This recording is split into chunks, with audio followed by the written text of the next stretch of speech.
Welcome back to the channel. In today's video, we've got 10 new VR games coming this month. Only 8 of these have specific dates, and I wanted to kick this video off with some VR news. Yesterday, I learned that Survios have now laid off all of their team members responsible for game development. This was confirmed via a post on LinkedIn from one of the members of the Survios team, so it does look like, unfortunately, 1, we might not get part 2 of Alien Rogue Incursion, and 2, we might not get any more games from Survios, period. Now, this is a massive shock, really, because Survios have done some fantastic games over the years and have been an integral player in VR's growth. But as we all know, gaming, not just VR gaming, is kind of struggling right now. And this is yet another development team that has been affected by poor sales on VR platforms. I'm assuming their attempt to bring Alien Rogue Incursion to flat screens hasn't really paid off. And I just wanted to add that if you haven't played Rogue Incursion, I actually think it's a really great game. But I would like to know your thoughts on the game if you played it down in the comments. Microsoft Flight Simulator's VR mode on PlayStation 5 has now left beta access and is now fully available for free to anyone who already owns the game. Now, I've made 2 videos on the PSVR2 version, and for those of you who weren't impressed with the beta, from what I can tell, nothing has changed for the full release, especially for those of you with PS5 Pro who are hoping for some extra graphical improvements. Personally, I think the VR mode is a mixed bag. On one hand, I find it incredible that Microsoft Flight Simulator VR runs as well as it does on PS5's 5-year-old hardware, but this is also coming from someone who struggled to get anything I would consider as a great VR experience using the PC version until I recently upgraded my rig. On the other hand though, sometimes it looks absolutely incredible,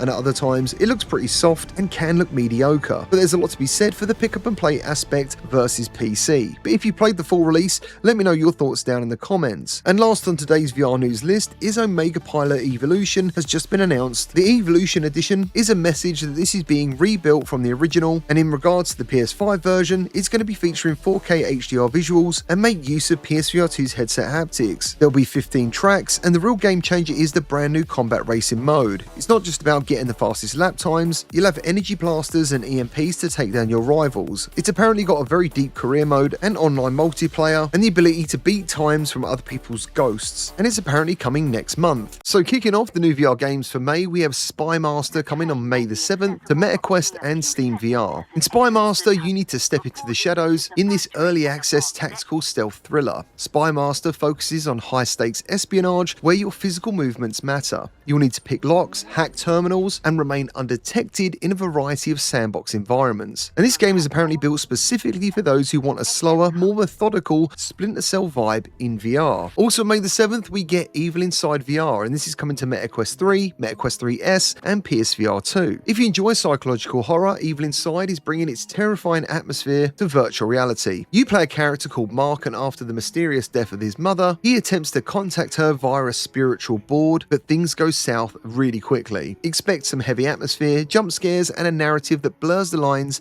between reality and nightmare. And regarding the Quest 3 version, the developers have specifically said it is going to be optimized for Quest 3's highest resolution. Also May the 7th is the game I'm most looking forward to out of all of these releases is Flatout 4 Total Insanity VR. This is only currently coming to PCVR with the PSVR2 version coming later on, and this is an adaptation of Flatout 4 that brings high-speed demolition racing and puts you inside the cockpit. The focus here is on environmental destruction and the series' legendary ragdoll physics. There is nothing quite like being launched through your own windscreen in VR, and I can't wait to experience that. And from the trailers, this looks fast, loud, and messy. Hopefully I've got a code coming later today, to expect a review around May the 6th or May the 7th. We've also got some new DLC coming on May the 7th for Walkabout mini golf called Blockhaven, which appears to be a world inspired by classic building blocks. Like all Walkabout courses, expect 18 holes of creative level design. There's also a night mode with a hidden scavenger hunt and a new themed avatar skin. This is one game I personally always go back to and definitely enjoy playing online. On May the 13th, we get a new game coming to SteamVR called Wingsuit Romdon.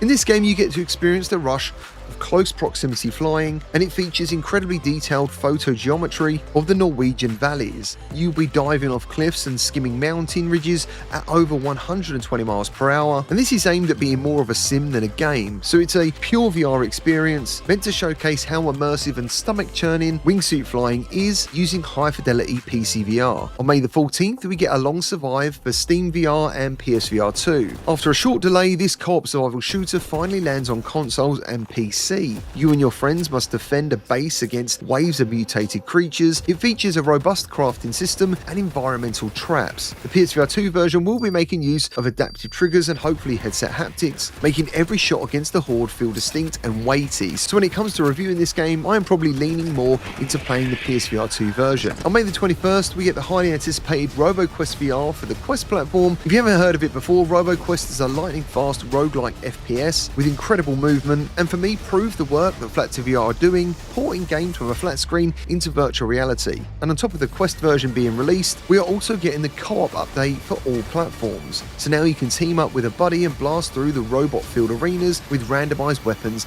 and upgrades. Now, I went hands-on with the co-op mode in early access, and I actually thought it was brilliant and the best way to play the game. So I'm looking forward to checking this update out. On May the 27th, we get Virtual Hunter for MetaQuest and PSVR2. And Virtual Hunter is aiming to be the most realistic hunting simulation ever in VR. So this isn't an arcade shooter. You'll need to track footprints, manage your own scent, and account for wind direction. It features massive open world maps and a variety of realistic gear to help you bag some trophy-sized game in total silence. Now, the next two games don't have a specific date, but they are rumoured to be coming either this month or early summer in 2026. First on the list, we have Affected the Asylum. Now, this is kind of a legendary old-school horror franchise for VR. Set in the fated Blackthorn Asylum, the sequel moves away from the haunted house games that we used to play to a walkthrough style experience and leans into a single-player psychological survival horror. And personally, I love the old Affected games, but they were very short, so I'm looking forward to reviewing this one if it does come this month. And last in today's video, we have Soul Protocol, which is coming to MetaQuest 3 and PCVR. Announced during the last VR game showcase, Soul Protocol is a tactical sci-fi shooter that does actually look to be pushing the Quest 3 hardware. You play as a security operative on a derelict space station, and the game emphasizes physics-based combat, meaning you can interact with almost everything in the environment that will help you gain a tactical edge against the rogue AI. Well, that's all I've got for you today. Thank you ever so much for watching. Remember to like and subscribe, and I'll see you on the next one.